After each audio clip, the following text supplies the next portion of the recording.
Hey everybody, sorry, normally I would do a leftover video the day after the holiday, but I was sick most of the Thanksgiving holiday, and when I wasn't sick I was helping my girlfriend do lots of things that required lots of time. Anyway, so I am going to make a leftover video now. The good thing about leftover turkey is it's good for a long time. So you got at least a week, you know. Some people say you can push it 2 weeks. I won't go that far because, you know, unless you're going to keep warming it back up, you might get sick. But it's good for at least a week. So if you still got that turkey carcass sitting around, everybody's been picking at it and getting their little pieces, and they now they're all done, and they don't, you don't know what to do with the leftover turkey, and you don't want to throw it away. And like, you can't just go give a turkey carcass to a homeless guy because they probably won't appreciate that. Go on, get outside. So what I'm going to show you how to do is take care of some of those turkey leftovers. So let's, Rachel's mom gave me her turkey leftovers. So I have a turkey pan. I'll put you guys down for a second because this might require two hands. Alright. We got our turkey carcass. Wow, that has a lot of meat left on it. And then Dave gave me his legs because apparently everybody at Dave's house doesn't like dark meat. So since the Shack House residents is prejudiced against the dark turkey, I will use this turkey to my advantage, and I will make soup and dumplings out of it.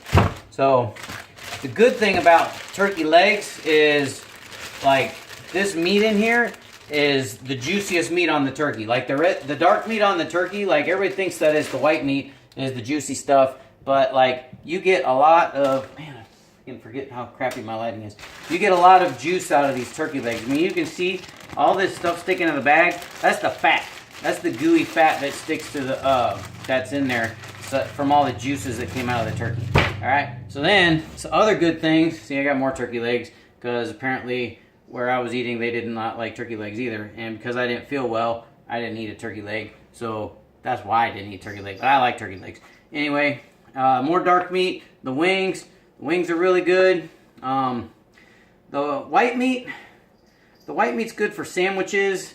It falls apart good in soup too.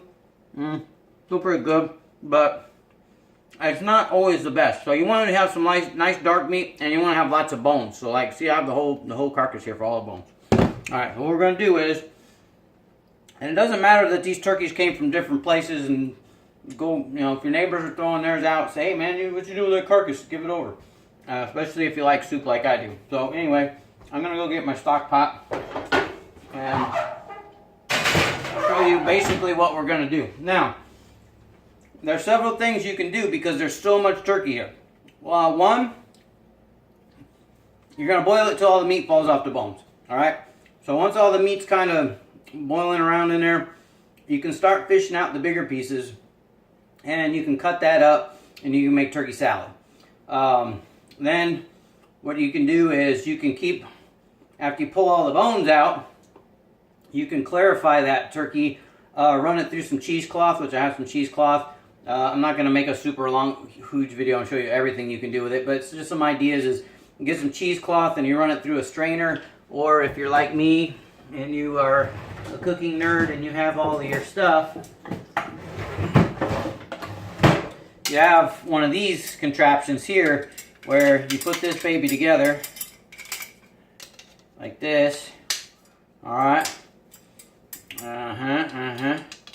Stick that in there like this. Oh, okay.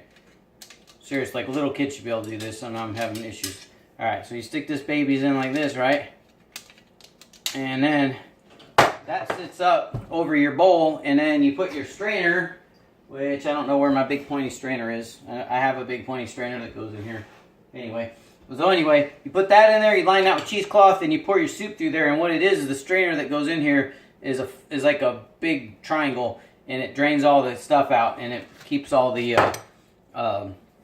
bits and pieces from getting in there. So you're going to do that twice through the cheesecloth, and it's going to take all the chunks and the spices and all that, because like you still got like there's still like some stuffing in here and little giblet remainders and spices. Like, that's all good for soup. Anything that you used on your turkey you can use in your soup, so don't worry about it. There's some stuffing that's stuck in there, that's flavor, don't worry about it. You're going to strain all of that out anyway.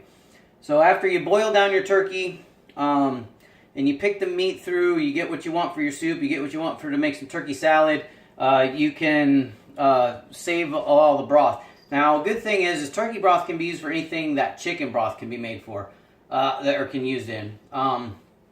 A way to store it is to take ice cube trays and you pour your turkey broth in the ice cube trays and you freeze it, and then you put those in baggies, and then, you know, if you just need to like make some gravy or something, you just pop 2 or 3 turkey cubes out, you pop them in the pan and you melt that down, and if you freeze it, it'll last a lot longer than in the refrigerator. So that's one way to do it. Or you can just, you know, strain the whole thing out and freeze the whole pot of soup and, you know, make it again at a later time because it'll store almost indefinitely frozen. Anyway, so let's get the turkey pots out. That one's not big enough. We need to get the big daddy.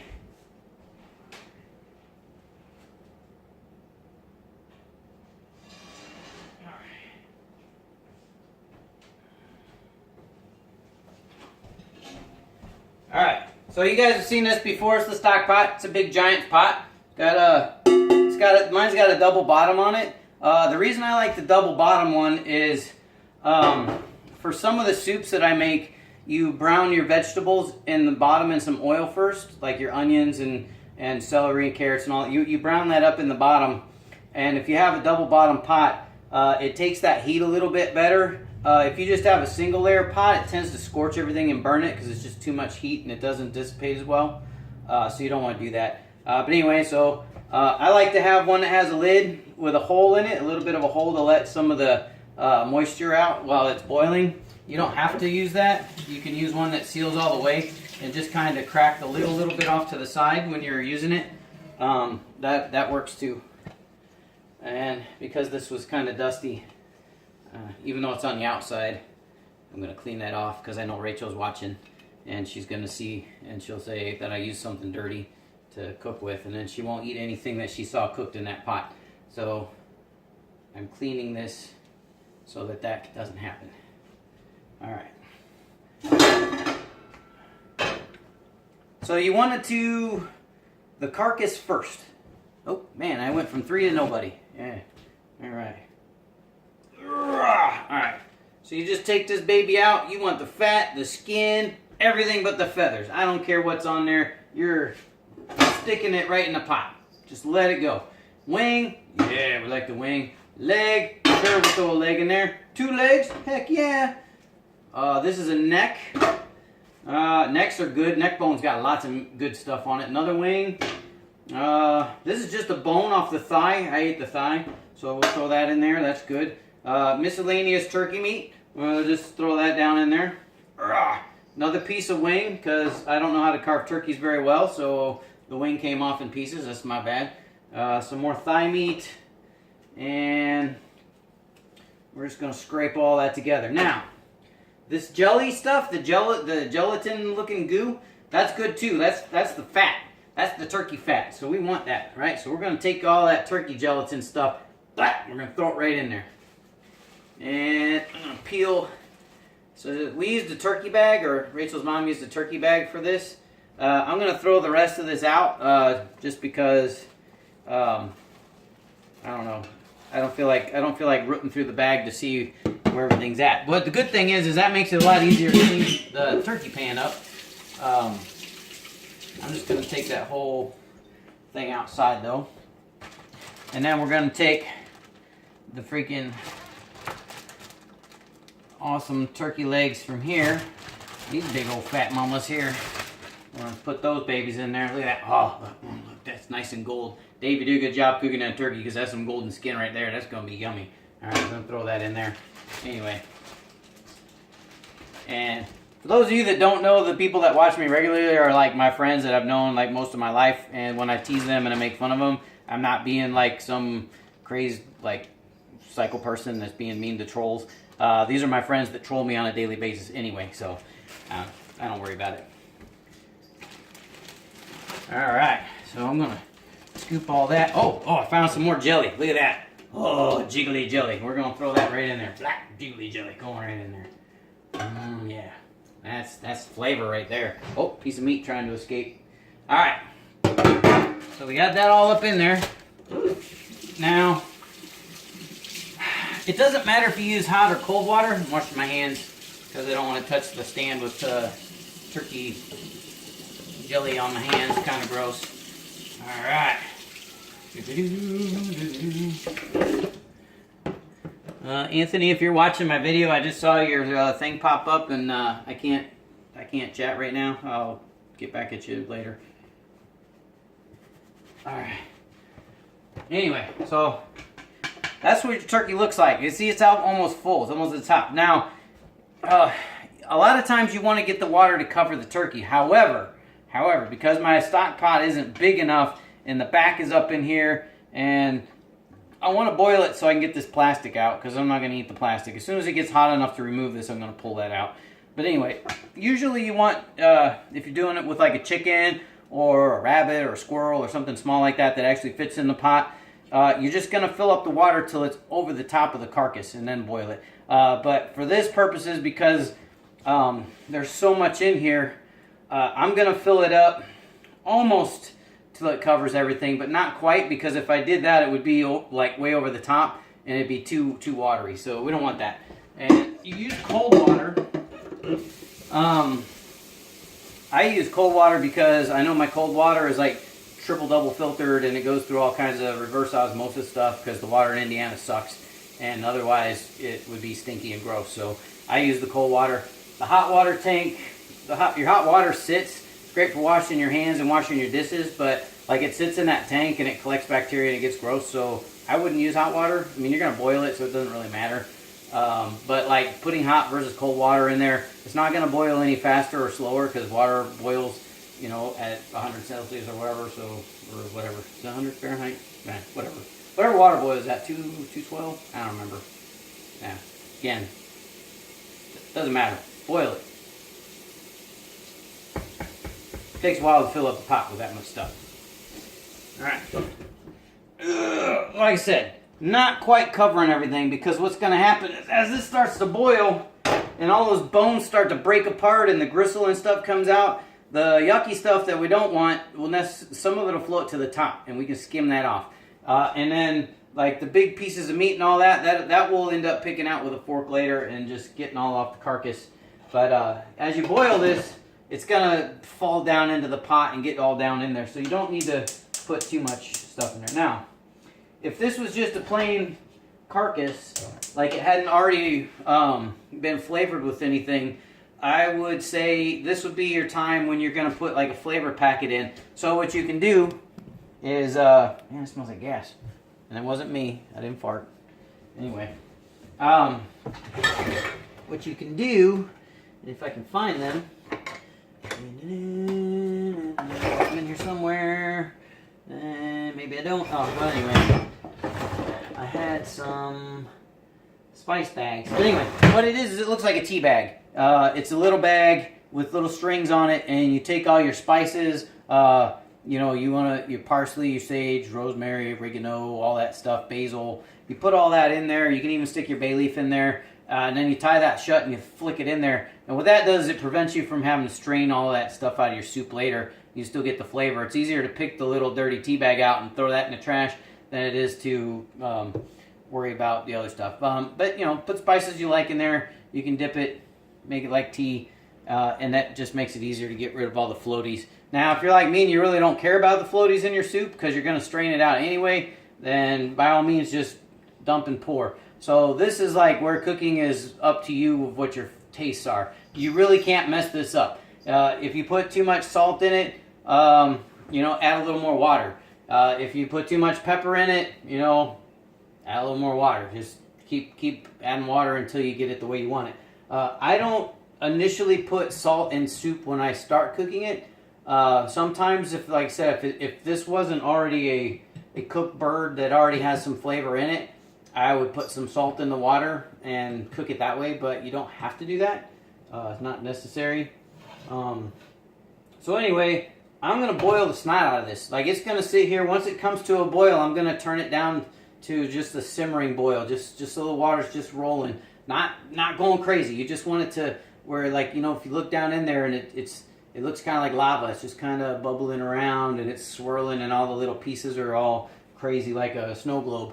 That's where you want it. You want to put it at that for 30 to 45 minutes. Now, I know it sounds like a long time, but what you're trying to do is you're trying to get it so that what those bones will start to do is the pores are going to open up, and the natural cracks in it from when you were cooking is going to let all that bone marrow seep out. And then you're going to get some of that good stuff in there too. So you want that to happen. Now, if you just want to go, you know, all caveman style, you could actually crack all the long bones and then the marrow will just boil out into your soup.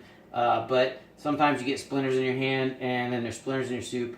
And even though you're going to strain it, there's no you don't need to do that. Just boil the crap out of it. Let it ride for a while. Again, so bring it to a boil. Pull it down to the simmering boil. Let it roll for about 30 to 45 minutes. And then that's when the magic happens. You just do what you want with it. Like, it is now like Play-Doh.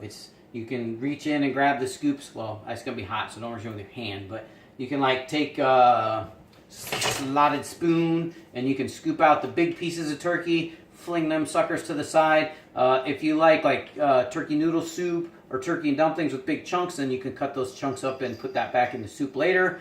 Let's say you're going to make some turkey salad. Turkey salad makes better with the stringy meat. So like all the stuff that you fish out that like gets all stuck and it's all spider webbed on here, slap that down in another container. So like you're going to have all kinds of containers for all the different yummy turkey stuff that you're going to make.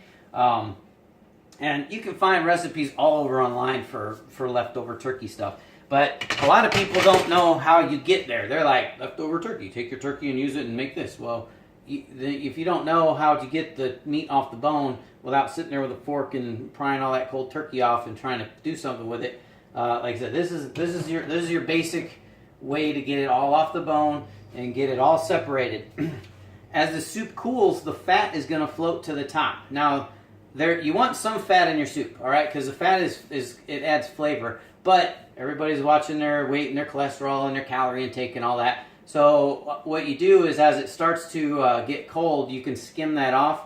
Or if you're in no hurry, or you're going to use this whenever, you can go ahead and just put it in the freezer or the refrigerator, and you can let it get cold, and on that fat will freeze into like a wax layer on top, and you can just kind of pry it off and take that and throw it in the trash, and that way you don't have all the fat. And also what that does is a lot of those suspended particles will be trapped up in that little wax layer of fat too, and you get rid of all that all at the same time. That's just stuff that I've learned over time. But anyway, so it's good to have like a big, like when you go to Wings and things and they give you a little carnage bowl, so you want to have like a big bowl or a pot or pan set aside that as you're picking through all this stuff, because like you got the backbone, you got the neck bone, you got all these bones in there. Some of them are pretty tiny, and you got gristle and cartilage and all the other weird stuff in there. And you want to sort all that stuff out. So you just pick it all out and start flinging it into the carnage bowl, and that way you're left over with your solid chunks of meat, your stringy gooey meat, and then your juice. And again, with your juice, if you want to keep some of that and like right away use it, like, hey man, I want my turkey dumplings right now. Rewind back about 40 episodes to where I made chicken and dumplings, and you can do the same dumpling recipe there. Just steam your dumplings right on top and have turkey and dumpling soup right out of there.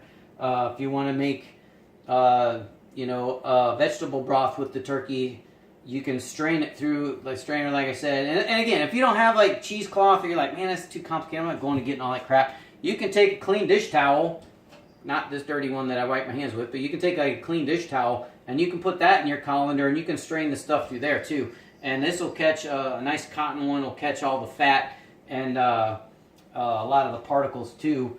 And then you don't have to use cheesecloth. The only problem is the pores in this gets clogged really fast, and then because it's not cheesecloth with like all that spider webbiness, you end up changing this out a couple of times. I've done it with napkins when I was like poor and had no money, so I would just line the colander. I just get like this baby here. Ugh. And my kids will tell you that I'd line this with like 3 or 4 layers of paper towels. And the reason I do that is because the top layer of paper towels gets clogged with the fat and the goop, and you just peel those suckers off, throw them in the trash, and then it soaks through the next layer, and you just keep doing that. So that is a way to do your stuff. So anyway, any of my soup recipes will work with this. Any kind of leftovers that you have bones with, you can do this with. You can do it with a pork roast. You can do it with a beef roast. If you have like anything with beans and meat left over, throw it in there. It works with fish too. A lot of people don't like fish soup, so unless you're like know how to make pho, Vietnamese soup that's really yummy, or other kinds of fish soups that are out there, like fish head soup, excellent, good stuff. I don't know how to make it as well as the Filipinos do, so if I find Filipinos making fish head soup, I'm gonna go eat some because I like it. But anyway, once you get the basic stock down and you figure a way to store it, you can use it for all your different recipes. And if you have any questions or comments, those of you that know me, you just email me and you send me text messages and Facebook messages anyway. And those of you that are new or just watching the channel because you randomly came across it because you were bored, just leave comments in the comment section and I will try to answer them. Anyway, so peace.